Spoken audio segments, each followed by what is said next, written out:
13 people shot. 2 of them are dead. Sadly, this describes an average night in a couple of Chicago's toughest neighborhoods. Good evening, everyone. I'm Robin Robinson. Bob Surratt is off tonight. Last night's bloodshed on the south side and the west side piling on to the escalating violence in parts of Chicago.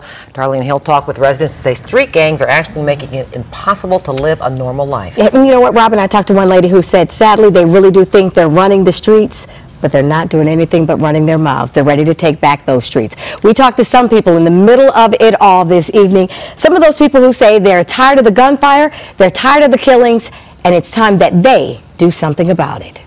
We gotta stop it right now! Stop it right now! We gotta stop this murder! Stop the murder! We gotta stop it! With 13 people shot in Chicago in less than 6 hours, these protesters marching on the city's south side in the Auburn-Gresham neighborhood say they're mad. Some are afraid, but they're willing to take the right steps to take back these streets.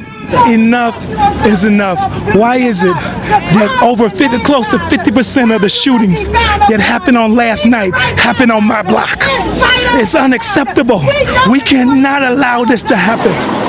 24 hours earlier, shots were fired inside this store Thursday evening in the middle of rush hour traffic.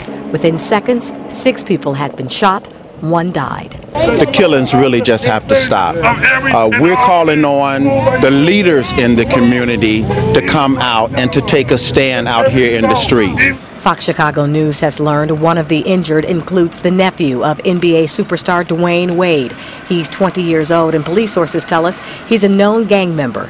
Investigators say this shooting was gang-related, rivals shooting at each other, but too many times innocent people are caught in the crossfire, and the residents are sick and tired of the senseless shootings and killings. I'm not afraid to be in the community. I feel like we have to make our voice heard. I have kids that live in the community. I have kids that have to ride the bus. My concern is I want to know that when my kids leave the house that they can get to school safely. That mother has 5 children, and like most in the neighborhood, she said she lives there, she stays there because it is home, and there's not a day that goes by that she doesn't pray for their safety. And it's so funny, Robin, out there in that rally, there were probably about 100 people out there.